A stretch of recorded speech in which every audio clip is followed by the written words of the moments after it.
Saludos una vez más, aquí estamos en su plataforma Potencia de Barrio. Sean ustedes todos bienvenidos a este canal que le trae siempre las más finas gentileza con la cual le damos esas noticias nacionales e internacionales, siempre procurando que ustedes se mantengan lo mejor informados, con noticias acabadas, todo al pie y al momento. Agradecidos porque siempre se mantienen en sintonía con nosotros, dándonos ese like, esas suscripciones, así como sus comentarios y opiniones que para nosotros cuentan porque son ustedes siempre la materia prima de nuestra programación. Yo soy Alejandro Abreu y como siempre está aquí acompañándome Doclar Castillo, a quien le damos en este momento los micrófonos. Buenas amigos de Potencia de Barrio, como siempre dándole las gracias por permitirnos llegar a sus hogares y gracias por tenernos en su pedestal como la plataforma favorita que ustedes han elegido para mirar cada día. Nosotros siempre trayéndoles noticias locales e internacionales y siempre con noticias veraces y sin censura. Hoy le vamos a traer una noticia internacional que tiene mucha repercusión a nivel nacional, como siempre le traemos. Que todas las noticias internacionales que le traemos es porque traen repercusión a la República Dominicana. Hoy le vamos a hablar del discurso o de la rueda de prensa que estuvo Donald Trump anoche y también de lo que está pasando hoy en el conflicto de Ucrania, en el conflicto de Irán, Israel, Estados Unidos. Entonces, en ese tenor, lo que inició como la rueda de prensa y las declaraciones de Donald Trump anoche fue que él externaba que había una posible fin de la guerra muy pronto.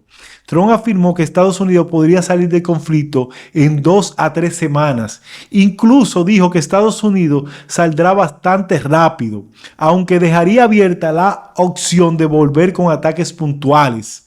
Esto indica un cambio de estrategia de ofensiva total, salida controlada.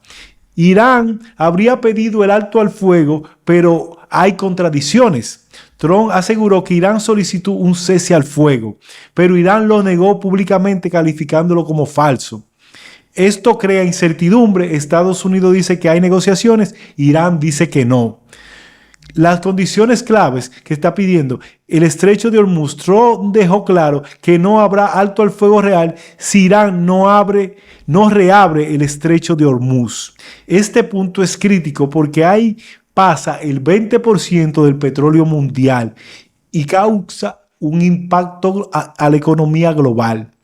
Declaraciones fuertes y polémicas. Dijo Estados Unidos podría bombardear a Irán hasta la edad de piedra si no cede, es decir, que podría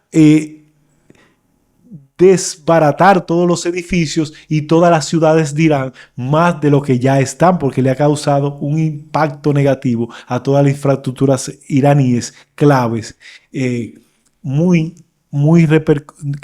trae muchas repercusiones, tanto Estados Unidos como Israel. Afirma Estados Unidos que ya lograron sus objetivos. Según Trump, se debilitó el ejército iraní, se redujo su capacidad nuclear, por eso habla de retirada cercana. Lo que pasó ayer en el conflicto Irán, Israel y Estados Unidos. Continúan los ataques, los bombardeos. Israel siguió lanzando nuevos ataques contra Irán. Estados Unidos e Israel han golpeado miles de objetivos en semanas recientes. Irán sigue respondiendo. Irán ha mantenido ataques con misiles contra Israel. Presión en el Golfo Pérsico. Ha causado muertos y daños en ciudades israelíes desde el inicio del conflicto. La crisis energética que ha suscitado este conflicto a nivel mundial, estrecho de Hormuz sigue parcialmente bloqueado, resultado subida del petróleo, crisis de combustible global. Ya se habla de mayor riesgo energético desde los años 70.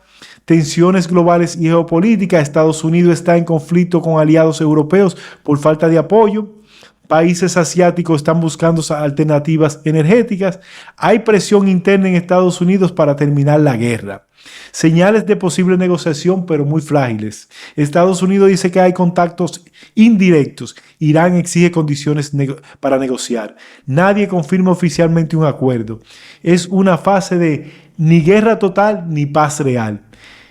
El análisis claro es que llevan la ventaja. ¿Quién lleva la ventaja ahora? Estados Unidos e Israel llevan la ventaja militarmente. Energéticamente y económicamente, como lo dije en la entrega pasada, la lleva Irán. Lo más importante ahora es que la guerra no ha terminado, pero en esta fase final todo depende del estrecho de Hormuz, negociación política. Existen riesgos de escalada mayor o acuerdos rápidos. En conclusión, Trump está bajando la intensidad y preparando salida. Irán sigue resistiendo y usando el petróleo como arma. Israel mantiene presión militar constante. El mundo está en tensión por energía y geopolítica. Y desde el punto de vista nuestro, Estados Unidos tiene que buscar una salida inmediata a este conflicto, porque no solamente está afectando a los votantes, que es una de las masas más importantes que Donald Trump cataloga, también está afectando la economía de Estados Unidos y la economía mundial. Y por eso Donald Trump no puede seguir jugando este juego, ni los Estados Unidos, porque esto puede llevar al colapso del sistema financiero global y al colapso de muchos países que no son productores de petróleo y que no resisten un barril de petróleo a $200 el barril. También tenemos en este juego que Irán está resistiendo. Eso era lo que Donald Trump y Benjamin Netanyahu no esperaban. Ellos pensaban que cuando descabezaran al régimen, el régimen iba a colapsar, que ha sido el peor error de cálculo que ha tenido Donald Trump, ya que este régimen es como la hiena, que cuando le corta una cabeza, entonces repolla dos cabezas y viene con más autoritarismo y viene con más fuerza a atacar. Y dice Donald Trump que han mermado su capacidad militar, pero no se ve que han mermado, porque ellos siguen atacando. Cada vez que ellos son atacados, ellos contraatacan y contraatacan puntualmente a los objetivos que ellos mencionan. Ahora mismo ellos tienen una guerra de lo que se llama Irán versus el Big Tech. Lo que está pasando ahora es que Google, Microsoft, Apple están en la mira del cuerpo militar iraní o de lo que se llaman las milicias iraníes. Ha declarado como objetivo Google, Alphabet, Microsoft, Apple, Amazon, Meta, Facebook, Instagram, Nvidia, Intel, IBM, entre otras. Estas empresas fueron calificadas como infraestructuras tecnológicas enemigas. Escuchen bien, ¿dónde? En la oficina de Emiratos Árabes Unidos, precisamente en Dubái, en Israel, Tel Aviv y en otros puntos específicos del Golfo. Hay una amenaza directa física. Irán declaró estas empresas como objetivos militares legítimos. Incluso advirtió ataques podrían comenzar en horas específicas. Empleados deben evacuar oficinas civiles, mantenerse lejos. Empresas afectadas, incluyendo Google, Microsoft, Amazon, Apple, Cisco, Intel, HP. Esto es grave. ¿Por qué? Porque es la primera vez que corporaciones tecnológicas son tratadas como objetivo de guerra. Ataques a infraestructuras tecnológicas se reportan. Se han reportado ataques intensos contra centros de datos cloud, infraestructura digital en el Golfo. Ejemplo, instalaciones tipo Amazon Web Services en Emiratos Árabes han sido impactadas. Ya los ataques empezaron porque Irán anunció que esos ataques contra esa infraestructura iban a iniciar específicamente hoy. Esto afecta Internet, afecta servicios digitales, afecta inteligencia artificial y finanzas globales. La guerra cibernética es un campo fuerte. Irán también está atacando el mundo digital. Ciberataques contra empresas tecnológicas, bancos, infraestructura críticas, tipos de ataques. 2. Tumbar servidores, hackeo de sistemas, robo de datos.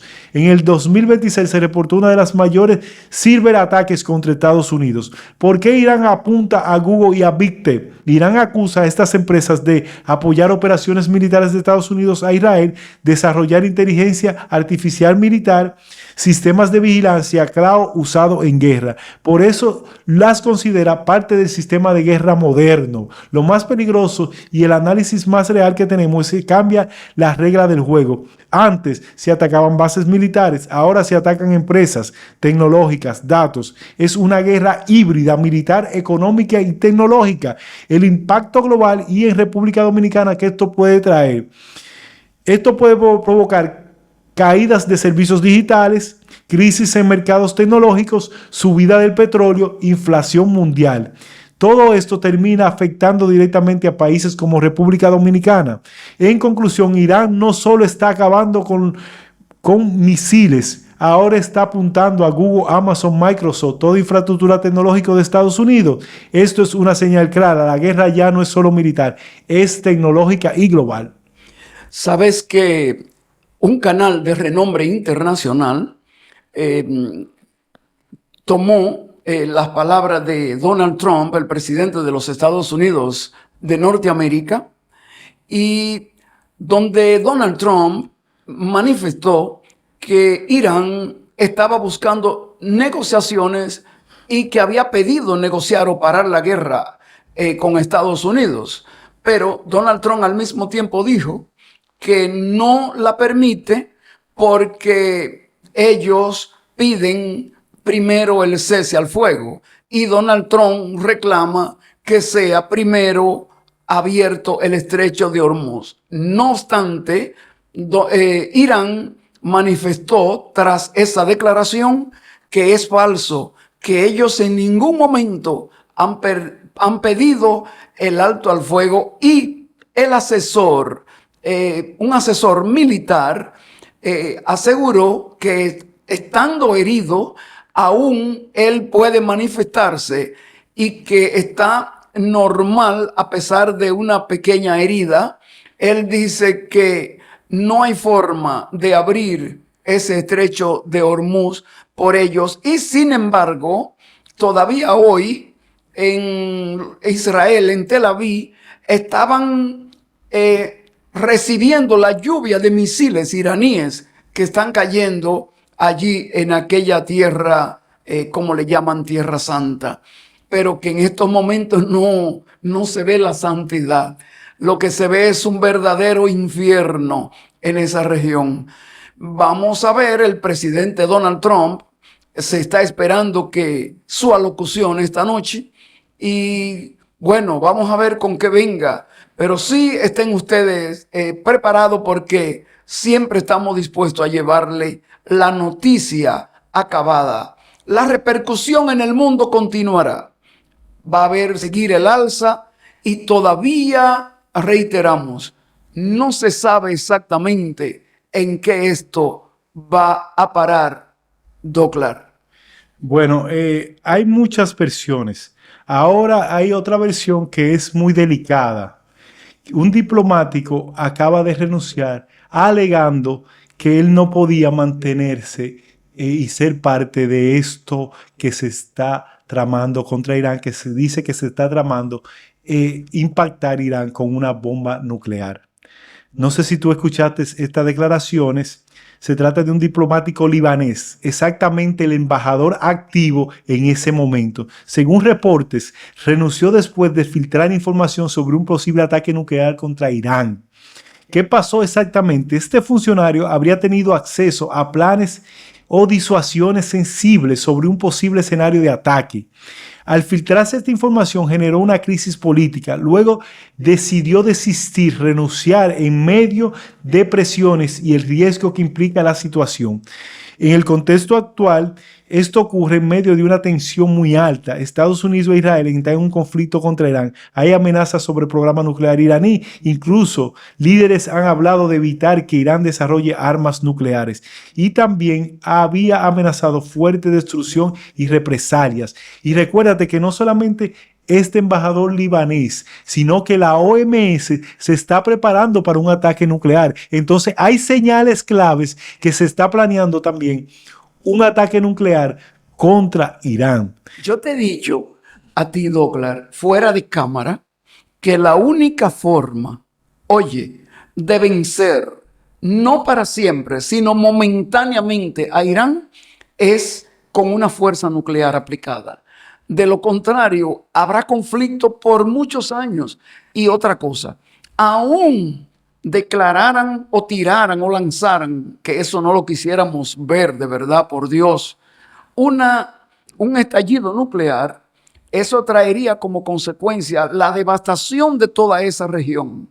Y si se volviera a incorporar en esa región Israel frente a los islámicos, la guerra volvería a comenzar nuevamente, porque ellos están sentenciados a vivir uno cerca del otro, siempre en guerras, como hermanos. ¿Por qué? Porque los dos son de esa tierra. Sí, pero aquí hay que entender algo que la gente no, a veces no lo explica. Si se abre esa página, que Rusia lo dijo, que él no iba a ser el primero que iba a atacar, que O sea, que Rusia dijo que no va a ser el primero que va a atacar nuclear, con un arma nuclear. nuclearmente, pero también... Pero que ya Estados Unidos lo hizo. Sí, ya Estados Unidos lo hizo, pero recuerda que cuando Estados Unidos era el único que poseía armas nucleares en ese momento. Ahora tenemos 10 países que tienen poderío nuclear registrado.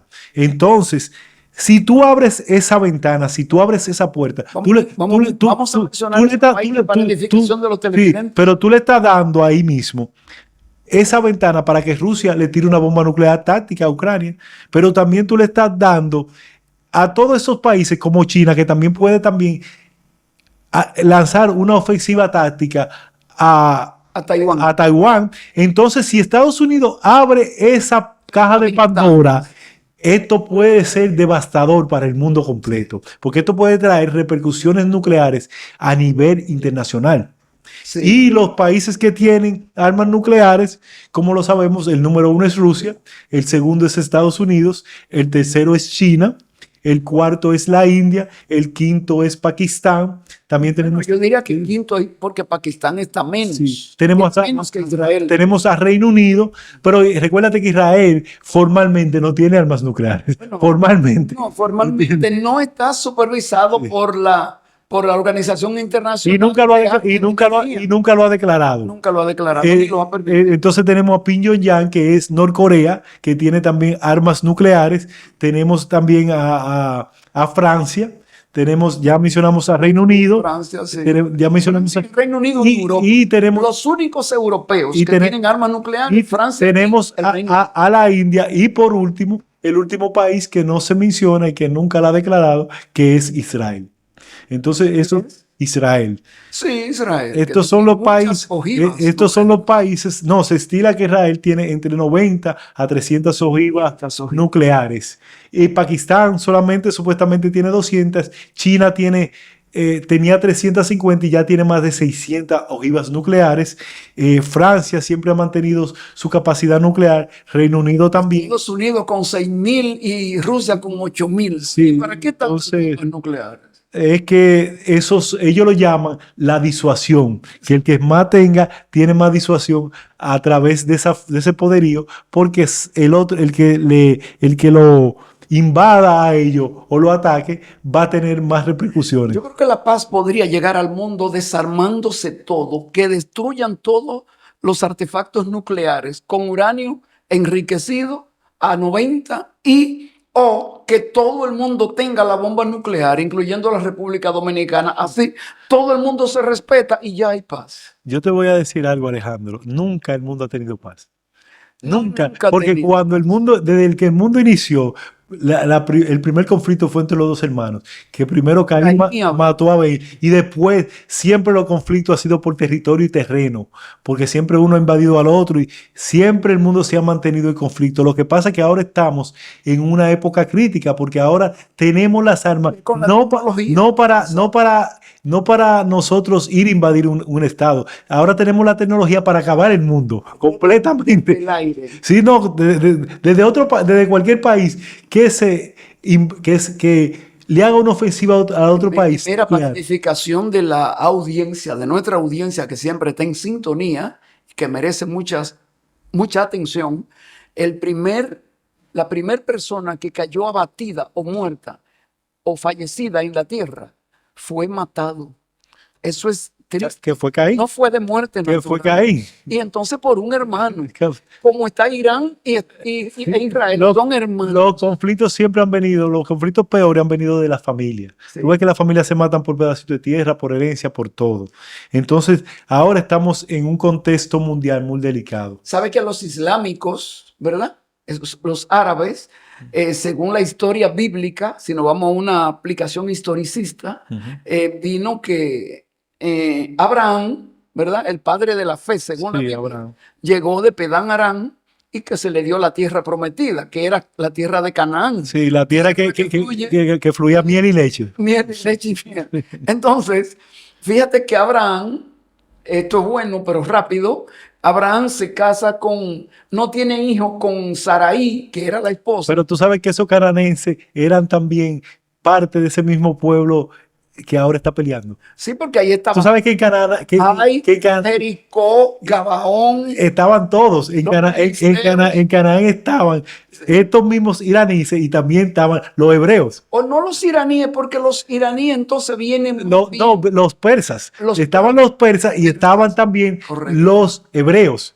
Exacto. Eso, Canaán fue la tierra prometida para Israel, pero ya ellos la habían habitado y la habían habitado también. No, ellos habitaban sí, ahí. que habitaban ahí, pero también que se sepa que ahí también habitaba lo que ahora es los israelíes, que antes eran los persas. Y que de hecho, oye esto, amigos televidentes y Doclar, sé que tú conoces mucho de esto. Fíjate que Sarai no le podía dar hijo a Abraham. ¿Qué ocurre?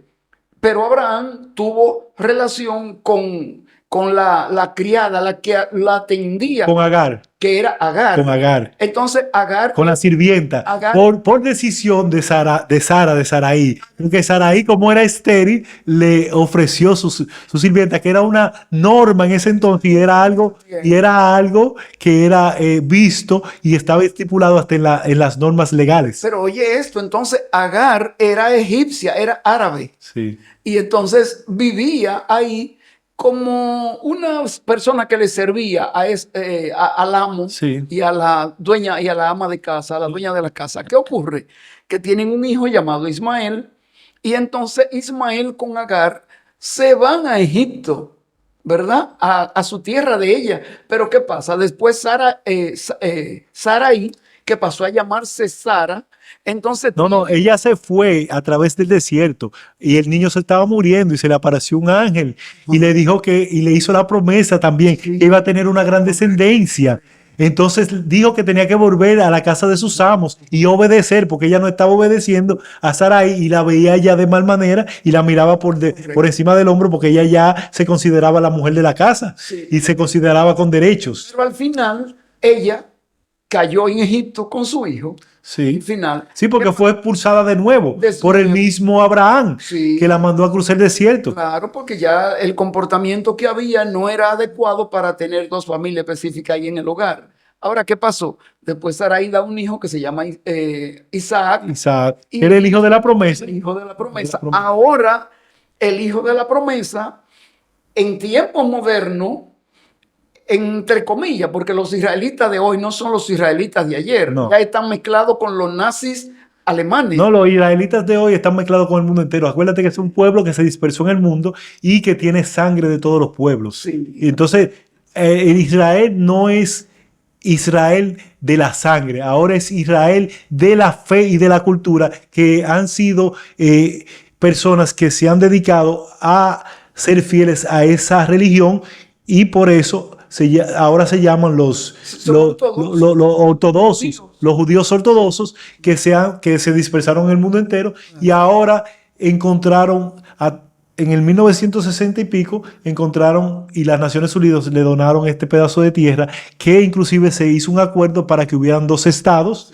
y los palestinos no aceptaron, y por eso Israel es reconocido a nivel mundial y Palestina no, porque Palestina no aceptó el reconocimiento porque no quería ceder ese pedazo de tierra, porque para ellos ya esa tierra era de ellos. Correcto, pero observa que al mismo tiempo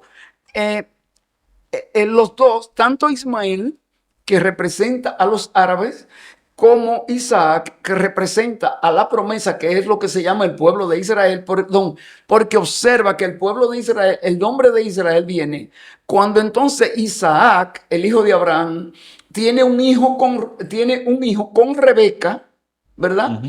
Que era hija de Nacor, el hermano de Abraham. Sí. Y entonces tienen un hijo que se llama Jacob y que viene gemelo o mellizo más bien con Esaú.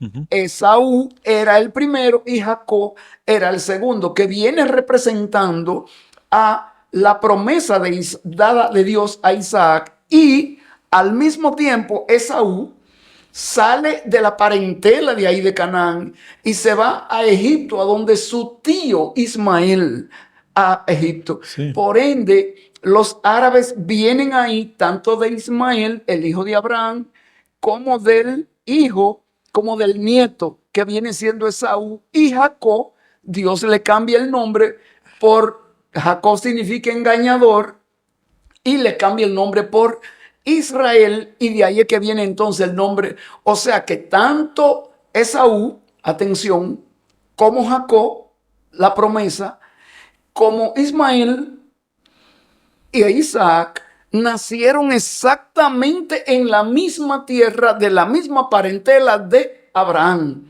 Son hermanos todos. Sí. Pero recuerda una cosa, que ya este pueblo también de Irán no es descendencia de los árabes. Recuerda, Está muy claro. pero ellos no son descendencia árabe, ellos son descendencia de lo que se llamó el pueblo Persa. persa. Y los persas, que recuérdate que los persas no son árabes. Entonces, Se ligaron. se mezclaron, pero su descendencia es muy poco de árabe. Inclusive, ellos no se catalogan árabes. Sí, pero observa ¿Entiendes? que Porque tú sabes que, que el pueblo chiita, que es la mayoría en Irán en Irán, no se catalogan árabes. Y también. los árabes no lo catalogan árabes a ellos, porque los árabes son los sunitas. Sí, pero mantienen la religión. Mantienen la religión. Lo único que lo tiene unido es la religión, pero no la consanguinidad. Y esa misma moraleja está pasando casi en un 70-80% con los israelíes, que son un pueblo que ya no mantiene la consanguinidad, sino la costumbre religiosa. Sí, pero Mira la moraleja de cómo el mundo se ha ido degradando y se ha ido desarrollando, que solamente no es por la consanguinidad, ha sido más por la mentalidad, no religión, religión, por disciplina religiosa. religiosa. Y observa que Franja de Gaza completo, no tiene la misma, aunque es uno de los, Hamas es uno de los brazos directos de Irán, ahí frente a Israel, no es, son Son árabes. árabes, claro, son árabes. Sí, porque ellos son apoyados por muchos árabes, sino ¿por qué? Por el tema de la religión, porque ellos son musulmanes. Y recuérdate que la religión musulmana se divide en dos ramas. La rama sunita, que es el 85% de la población musulmana del mundo, y alrededor. Y la rama chiita, que es alrededor del 15%, que su mayor población está alojada en Irán, y también tienen muchos, alrededor de 40 millones, en lo que se llama este país que está ahí al lado de ellos, que es fronterizo con ellos, que es el ejército más grande que existe en Europa. Después, el segundo ejército más grande de la OTAN, que el presidente amenazó a Israel en estos días, que también... Pero tú dices los turcos. Los turcos también alojan 40 millones alrededor de chiitas, que son esos son los pueblos que más chiitas tienen en ese alrededor. Entonces, estas declaraciones, estas reflexiones, este estudio que caímos en la Biblia, pero es muy interesante que hagamos estos recuentos, No, porque la gente tiene que conocer. Estamos destapando muchas cosas que la gente no sabe, que ya, porque mucha gente dice, esa sangre ya casi no existe. Si existe, existe muy poca. Esa consanguinidad se ha roto a través del tiempo y a través de la dispersión que han tenido estos pueblos alrededor del mundo. Sino lo más que los ha unido a ellos, y este conflicto es más religioso que es consanguíneo. Sí, ahora recuerda que los hebreos, cuando iban camino de Egipto, cuando José había crecido allí frente a Potifar y que se había desarrollado y que luego de esa familia viene Moisés, de esa tribu de Leví, ¿verdad? Que era el tercer hijo de Jacob. Esas personas, eh, para pasar por el pueblo, por los pueblos, tuvieron que destronar a mucha gente, los hebreos. Fíjate también cómo lograron destruir, a entrar a Jericó, y fue una devastación. Y pueblo que le decía que no, pueblo que se lo llevaban en claro. O sea que el pueblo hebreo siempre ha sido fuerte y frente a las oposiciones. No, porque recuerda que cuando recuerda que la ley mosaica hablaba de eso, que ellos tenían, por eso ellos duraron 40 años y dando vuelta alrededor de la tierra prometida, y por eso incluso todavía se extendió hasta este tiempo que todavía ellos estaban dando vueltas en el mundo, porque no obedecieron el mandato de Dios en la ley mosaica, que decía que ellos no se podían mezclar con sangres inmundas, y cuando ellos llegaron a los pueblos, en vez de obedecer a Dios, se mezclaban con esas mujeres que Dios le dijo a Abraham que no se podían mezclar con esas cananeas y con esos pueblos que eran inmundos y que le iban a contaminar su sangre. Entonces, por eso fue el castigo del pueblo hebreo. Por eso Jacob, acompañado de Rebeca, su madre, fue a vivir donde Labán, su tío, que era hermano de Rebeca, para allí criarse, y allí entonces que conoce a Raquel, su esposa, por la cual trabajó 7, 14 años para que su tío se la pudiera dar como esposa. Sí. Pero primero tuvo que estar con Lea. Oye, es una historia bonita, Sí. pero lamentablemente... Pero tenemos que aclarar algo, porque estamos hablando de temas religiosos. Esto es según la Biblia. No tenemos nada confirmado científicamente. Bueno, yo no diría que es religioso, sí. Diría que es de... No, lo que está escrito en la Biblia. Porque recuérdate que esa es la historia que dice la Biblia. La ciencia dice otra historia siempre. Tú sabes que la ciencia siempre ha hablado del tema de que el mundo fue creado a través de un choque en el espacio, que se creó el planeta Tierra, Bueno, el Big Bang. El Big Bang, Ya eso. la teoría del Big Bang. Entonces, tenemos que aclarar para cada quien que tenga su punto de vista. Nosotros somos cristianos y nosotros tenemos una creencia, tú entiendes, nosotros tenemos una creencia arraigada en la Biblia, en lo que dice en la palabra de Dios, pero no todo el mundo tiene esa creencia. Entonces por eso le dejamos en el aire esto, que esto es según lo que dice la Biblia. Correcto. Entonces, con esto, Potencia de Barrio ha tratado de edificar un poco a nuestros oyentes de por qué estos conflictos y por qué siguen estos conflictos y por qué van a seguir repercutiendo en el mundo, porque en realidad la religión es indispensable para el mundo, pero también trae destrucción para el mundo. Para que tú veas la complejidad de la vida, la religión salva, pero también la religión destruye. Sí, porque, perdón, pero hay que aclarar eso. La religión, la palabra religión es el acto de religar, o sea, el verbo original o en infinitivo es religar.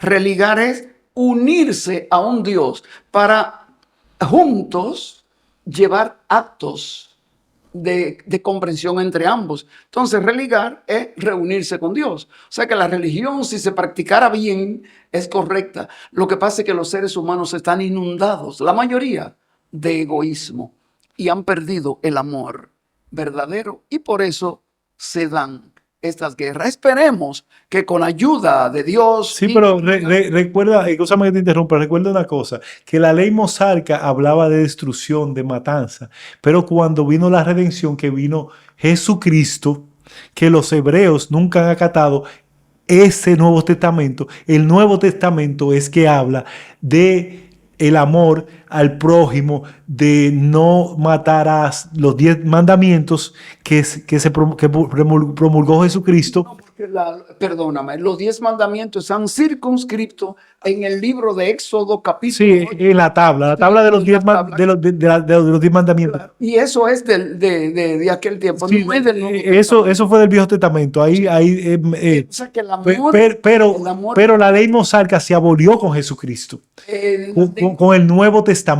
No fue abolida. O fue transformada. Sí, fue transformada, que se puede decir que fue transformada. Lo que dijo fue, yo vengo a cumplir y a enseñarle a ustedes a cumplir como yo. Recuérdate que el sacrificio trajo lo que se llama un cambio, porque el sacrificio de Jesucristo fue lo que trajo el amor por el prójimo, el cese a las hostilidades, que en vez de darte, recuérdate esa paradoja, si tú me das una galleta, yo te pongo la otra mejilla, no los asesinatos que se promulgaban, que eran los términos de los pueblos en la ley mosaica. Entonces vino un cambio radical con el tema del cristianismo y después de Jesucristo, el post-Jesucristo en la religión católica. Indicaba que Cristo observaba que los principales sacerdotes de aquel entonces, llamémosle viejo testamentario, no llevaban las reglas y las leyes y el mandato como Dios mandaba, sino que eran egoístas, egocentristas. Sí, pero recuérdate que en la ley mosaica era el mismo Jehová que mandaba a destruir pueblos, que por eso Israel anduvo disperso en el mundo, porque no llegó a la tierra de Canaán y no mató a toda esa sangre inmunda. En vez de exterminarlo, se mezcló. Pero Jesucristo vino con otra mentalidad. Jesucristo vino con la mentalidad de que nos teníamos que unificar, de que teníamos que ser más benefactores de los otros y que todos los que fueran cristianos iban a ser salvos. Tuvieron dos tablas. Primero, las tablas que tú llamas mosaica, eso se rompió.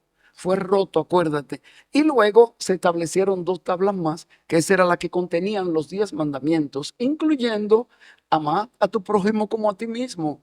Y eso quiere decir que entonces el amor se implementa desde el principio y no solamente en la etapa neotestamentaria, es decir, con Jesucristo, sino que el Viejo Testamento ya indicaba que los seres humanos debemos vivir en amor, pero que como hemos entendido aún mal la situación, lo que vivimos es en odio, en egoísmo y en rencor. De aquí que sigamos, amigos televidentes, gracias por estar con nosotros ahí en sintonía, manteniendo esta programación. Seguimos esperando sus opiniones, sus comentarios sobre estos temas y al mismo tiempo sus suscripciones. Gracias y Potencia de Barrio se retira y volvemos en breve.